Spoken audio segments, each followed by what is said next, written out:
wanted to make a video with some updates on what's going on. Before I get into this, I wanted to answer some of the comments. I saw these comments. I just replied to them. Some of you were, commenting saying that, oh, don't say this. You're not gonna die and stuff. Well, I wanted to clarify. I wasn't saying I'm dying.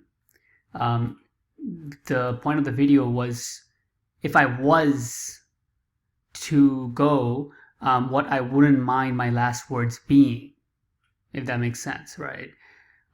If I was actually literally about to die, like let's say within the next week or so, I probably wouldn't make a YouTube video, right? Like I'm not,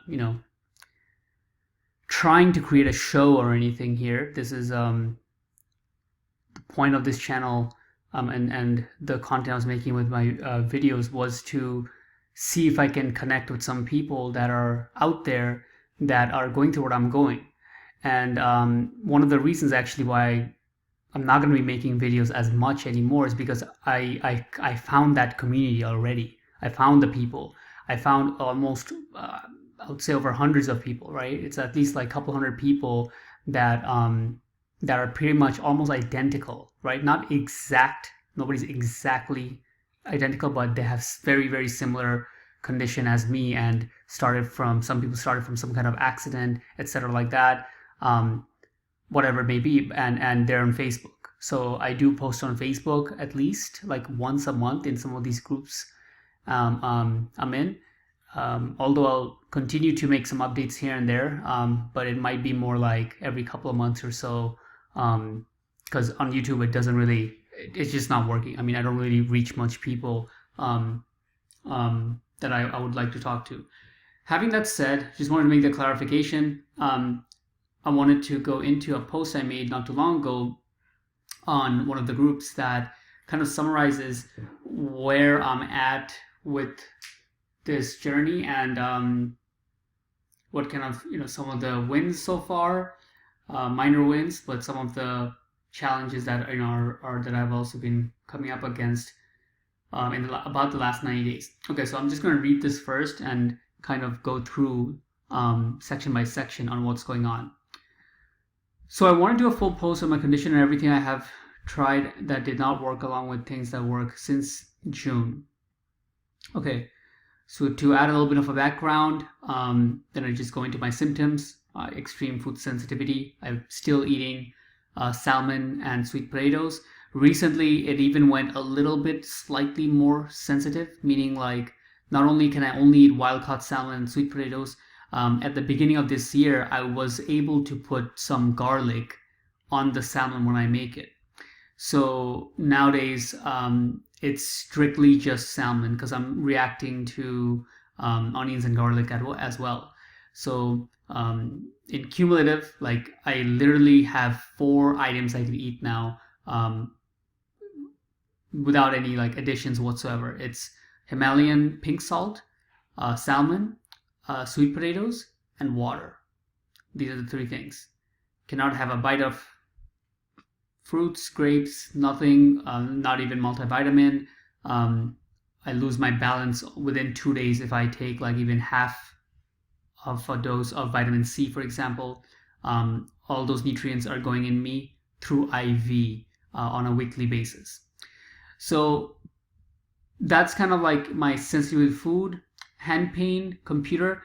I think this eased up a little bit more. This slightly got better, meaning before there was like I wouldn't be able to use my phone much to even like dial numbers and stuff. And I do use the computer, the foot mouse. So it's kind of the same, but nowadays I can use a phone a little bit more, right? Normally, like if I'm to make this post, for example, on Facebook, I would use voice text to write it out, and then I would be able to basically copy and paste it. And that copying and pasting part has to be done with my hands, while the writing of the content can be done verbally, if that makes sense. And nowadays it's a little bit better because let's say I was talking to somebody on Facebook, then I could just use my phone to do voice text and I could do minor edits with my hand without much problems, unless we're trying to have like a long conversation or something. All right, so I'm not gonna go this level deep with every single condition here. This is just to like give my three biggest issues, along with can't really walk much, um, um, still like stomach problems. That's just chronic for the last like 2 years, 3 years plus, and the list goes on after that. That gets less and less important, but basically that's kind of where I'm at. All right, so what did I do in the last 90 days? Well, based on all the research I did through the Facebook groups, I mean, we literally sat down and basically me and my girlfriend like just sat down a couple hours a day and we went through all the posts in like 5, 6 groups and everything that was posted and said and referenced, and we researched them basically like about 15-20 hours a week for a couple of weeks straight. And after that, I found these couple of doctors in these 3-4 avenues, which looked like is the best way for me to have a shot at healing myself. So the first thing I did was Dr. Bobby Narini, and he's like an OMT and also specializes in regenerative therapies. So I got a consultation with him. This was a telemedicine. I couldn't at that time. I couldn't fly to him because of the COVID, and basically he recommended me the following: stateliate ganglion block, which is like a in a summary would be basically a ganglion block is like somebody who went through some traumatic event and their body's in shock, and this was recommended to me because sometimes for people with my condition, when you have, let's say some kind of trauma, and then you're like getting worse and worse and worse and worse and worse each couple of months, years pass by, there's a lot of times some kind of trauma your body took. Now, that's not mental trauma, like it's not only for mental trauma like PTSD, or let's say a girl who got raped when she was young or something, those kind of things. This is like a body trauma, meaning mentally, I think I'm still pretty sound and fine and a normal person who can communicate and understand how the world works and whatnot, but my body is taking a hit, and it's like holding on to that traumatic event and it'll just hold on to it until like it kills me, or it makes me like sick to my bed, gets me bedridden or something basically. So what this was supposed to do was basically, if there's such an effect, it was supposed to remove that. So I was pretty excited about this, as this doctor comes highly recommended and in many ways. And so this was one of the things that I did, along with he recommended craniosacral therapy and OMT. This is it's kind of hard for me to like. It's kind of hard to describe. It's like it's some kind of massage therapy, but it's for people who, again, similar kind of effects either from trauma or was born a certain way. Sometimes people need this because during birth, there was maybe a little tug of war going on to get the baby out, and then maybe some parts in their neck or something got hurt, and these kind of things can help. So I'm not going to go too much into trying to explain this, but the last thing he said is alpha appliance. This is pretty new in the way of thinking across my understanding of my health, because what this was supposed to do is basically try to literally reverse the damage done from the bike accident. Meaning, when you go through let's say an accident, let's say like you break a bone, right? So for me, I fractured both sides of my jaw, and then I got like stitches on my chin, for example. So the idea would be that deformed certain parts had a chain reaction. So for example, from the fractured jaw, I got TMJ. From the TMJ, I got head pressure, stuff like that. I'm not saying that's exactly why I got them, but I'm just giving the example. And what we were trying to do is see where my bite mark is currently, and if the alignment is off, and then use some kind of appliance. Maybe you have to wire my teeth or whatever it may be to get the alignment done again, so that you can allow the body to reverse the damage or the misalignment that was caused by first physically aligning one of the main components, which is like around my jaw, so my teeth alignment, and then it could allow the other muscles that are off and have been off since then to come back into place, if that makes sense. So these are the three things that he recommended. Now, jumping a little bit back, this was all recommended from this doctor. Okay, so now I'm going to go into this section of the post where I talk about my experience with this person. Okay, so I did a consultation with Dr. Maitland 2 days ago, and here's what she recommended. And by the way, if you search Annie Maitland, you'll see that she's like one of the head researchers or doctors in Ehlers-Danlos syndrome. She has YouTube's talks, like doctors go to learn from her. She seems like pretty much the biggest or one of the two biggest in the space for this entire thing, MCAS related, is Dr. Maitland and Afrin. So I did a consultation with Dr. Maitland, and she confirmed that I actually have a genetic issue called hypermobility. So this was very alarming to me because this was actually brought up by one of the admins. The admin of this group, who's highly, highly intelligent, like crazy level intelligent for somebody who's like doesn't have any like actual credentials. And she brought this up to me like on one of the first conversations I had with her like months ago, and I completely disregarded it. So one thing I realized is as sick as I am, for some reason, I always defended the fact that I'm not born sick, right? I'm not sure if this is if everybody feels strongly about this, but I felt, I guess, for a long time that I could deal with maybe it being completely my fault. Like, hey, I am like the way I am, and my life has gone down to the levels it has gone down to because of the choices I made. In high school, in taking risks with motorbikes and going out and trying to have fun and whatnot, and I'm getting what I'm supposed to be getting. That's kind of like the way I've always thought about it. But now that this is confirmed, hypermobility is a huge deal.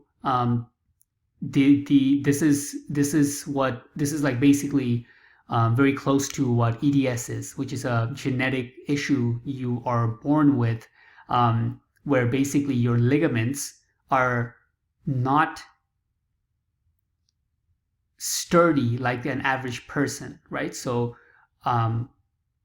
like ligaments are what are holding the muscles and the bones together. So bone is hard, muscle is soft, it can stretch and stuff. Ligaments is somewhere in between. It's supposed to be like, from what I understand, like very hard rubber, or maybe like almost like wood. I don't know what example to show, but long story short, confirmed hypermobility basically means that it's pretty well documented that people with this kind of disorder is way more likely to never recover from even seemingly not too crazy accidents, right?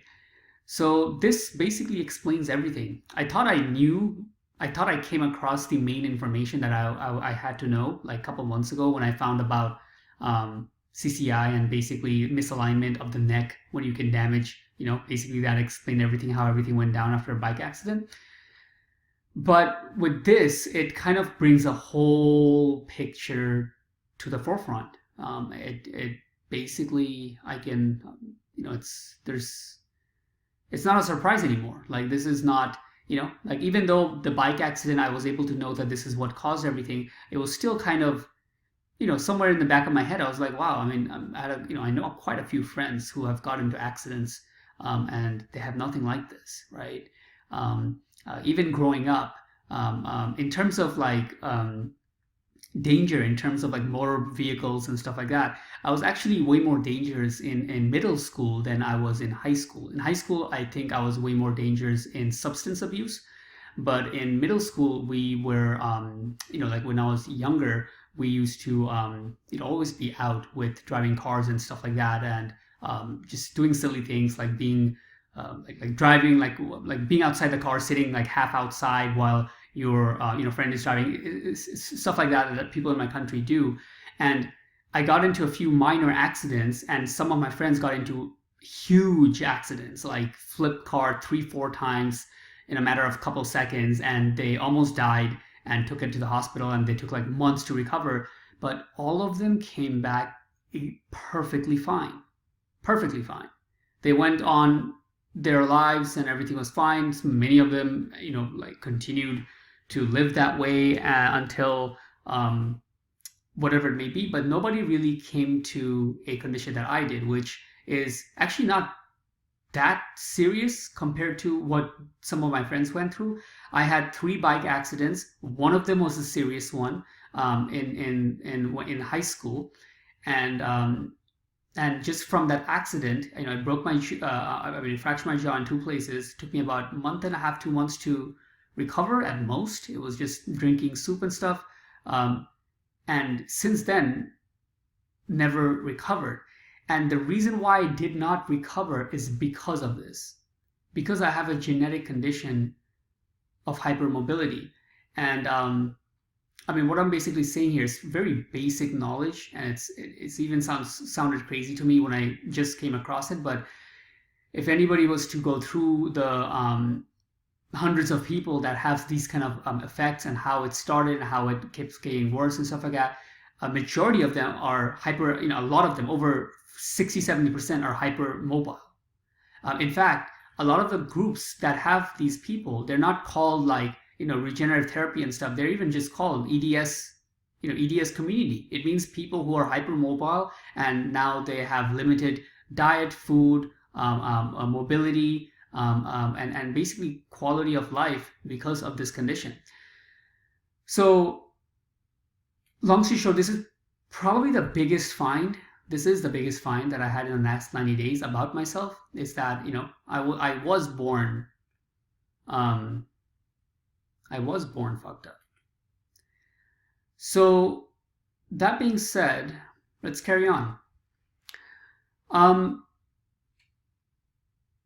I basically said, I did a test from YouTube and stuff, and I never, found myself to be hypermobile, because on YouTube the test would say like, oh, can you, bend over and touch your toes without bending your knees, and can you put your whole palm to the floor even though you don't stretch and stuff. Like, I'm not flexible, right? That's one of the signs that you're hypermobile. But there's about 12 different tests that you can do, and if you're over, I think, like 4 or 5, you are positive. And I was over 4 and 5. It's just the ones I did in YouTube before was not the tests that I had, right?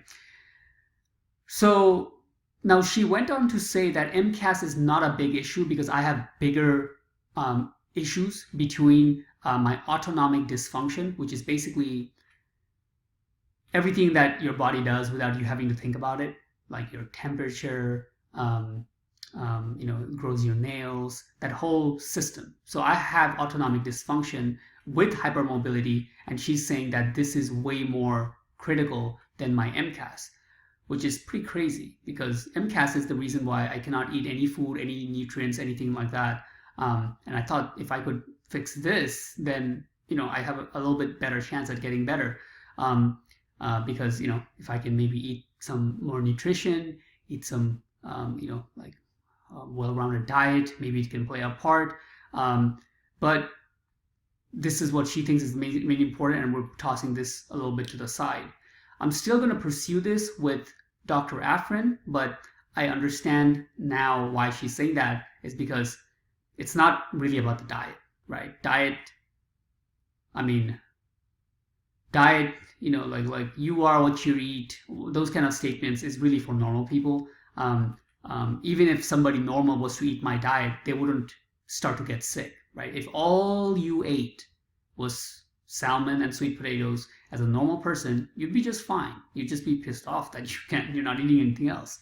In fact, there's quite a bit of people in America that eat fast food for most of their meals, right? They eat out for breakfast, lunch, dinner, and most of them are fast food, and they're exactly fine. They're healthy people.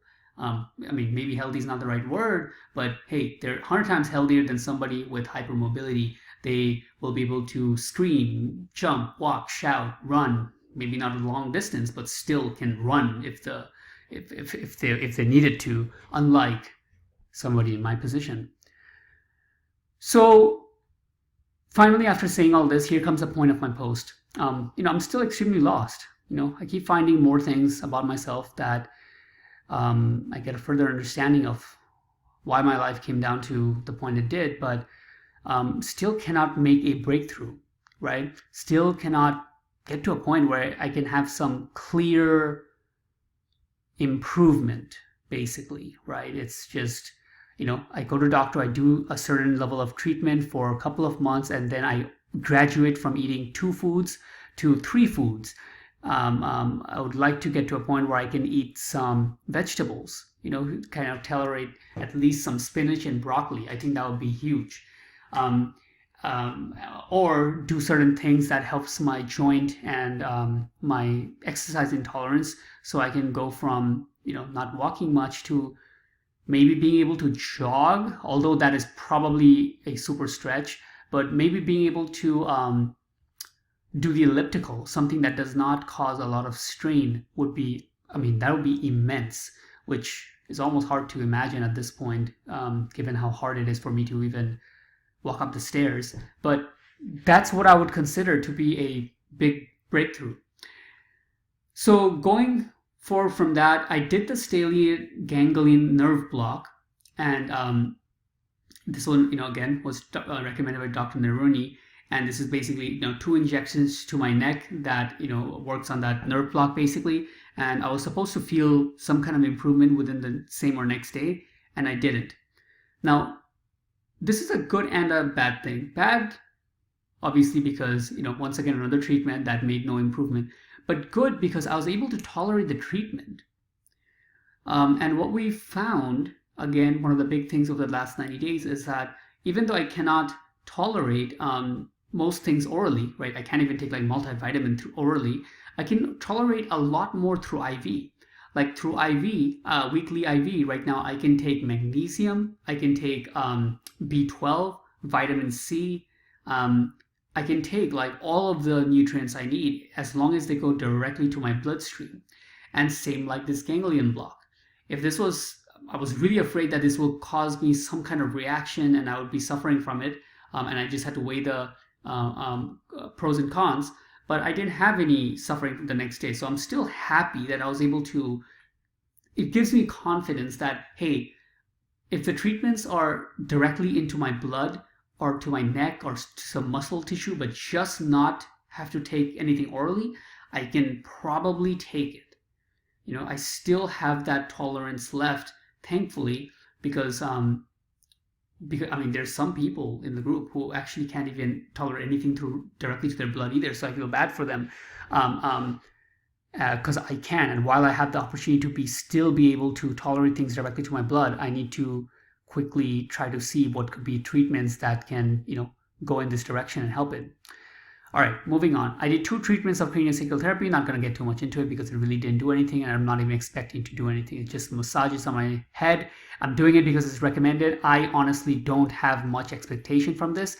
And I've gotten down to a point where really the main thing I personally focus on is my ability to keep going and get treatments after treatments after treatments and stay focused on them while, and this is the big one, while not having any expectation of ever getting better. That is in one sentence what my life is. Go for the best things you are supposed to do and keep going no matter what, without having any expectation of it working, because that's just the way. That's just the way it works. Okay, so it's already almost 25 minutes. I'm starting to have some issues now talking much further, so I'm just going to try to wrap up. But basically, this sums up my experience with Dr. Narini and Dr. Maitland. And while she is now going to be working with my previous chiropractor to see what other tests we need to do for my autonomic dysfunction that I have, and how we can improve that, I'm going to be going to Dr. Afrin, who's in New York, and I have that in November, so it's coming up pretty close, to deal with the MCAS. So I put here my last piece of hope is Dr. Scheipel, which I did just go to. Um, and and basically that, this person told me that I do have CCI, which is insane. He's the number one doctor in the country for diagnosing these kind of neck damage. And even after I had all the similar effects, I still got reports from the person who did the X-ray saying that I don't have any issues with my neck. But I mean, the good thing is I learned by now that not to take one doctor's word at all, and just keep getting more people's thoughts on the report and whatnot. Long story short, I do have CCI. I do have damage in my neck, 100% confirmed, and this is something that this doctor will be able to help, he believes, by doing prolotherapy to it. So that comes hopefully within the next 1 or 2 months, probably within the next 2 to 3 months, but definitely by the end of this year, I'm going to get my first treatment to my neck with prolotherapy and also a little bit of PRP, and I'm basically scheduling for that. And while that's going on, Dr. Maitland is going to be helping me with the autonomic dysfunction while I'm gearing up to go to Dr. Afrin for my MCAS. So I was not incorrect in my direction, right? After doing all the research, and this is what the doctors I aimed for. After going through them, yes, it added a few more things in my list, like autonomic dysfunction that I need to pay attention to, and basically, basically within these directions, I got a little bit more, a longer list after I visit these doctors on what I got to do. But the direction is still the same. Still, MCAS is yet to be, dealt with and find out, like that is still one of the main things to pursue while pursuing Dr. Scheibel's treatment. And then I'm going to get another consultation, Dr. Bobby Naruni, in person, finally, which I was told would be a lot better because of his, his experience with OMT and whatnot. That's going to be coming up hopefully within the next 2 or 3 months as well. Last thing I wanted to conclude with, 3 minutes, is some positive wins. So ended in a positive note is that a huge thing was I was able to tolerate the COVID vaccine, which is, I was very surprised that I had almost no reaction to. I just got a slight fever, headache, and it just goes to show that it's not like all linear. I can't even express how scared I was on taking this vaccine. After looking at the people who died from the vaccine and how a lot of them had MCAS, which was like, what are the chances in the world that the very, very few people, like less than the chance of getting hit by lightning, people who had trouble with the vaccine, had to have the same thing that I'm suffering from. And that's what got me really scared. But luckily, that didn't have an issue. And I was able to take the vaccine. I'm fine now. So my confidence is a lot more higher to tolerate certain things, as well as I don't have to be so uptight, because one of the 4 doctors I work with straight up told me that if I got COVID, the chance of me fighting is very low. And now that I'm vaccinated, even if I was to get exposed to it, I feel that it's not going to kill me. I'm not afraid that COVID would basically kill me anymore. Although if I have to go outside of the house, I'm still wearing double masks and with a face shield, gloves and everything like that. And I barely ever go out other than, going to the doctors itself.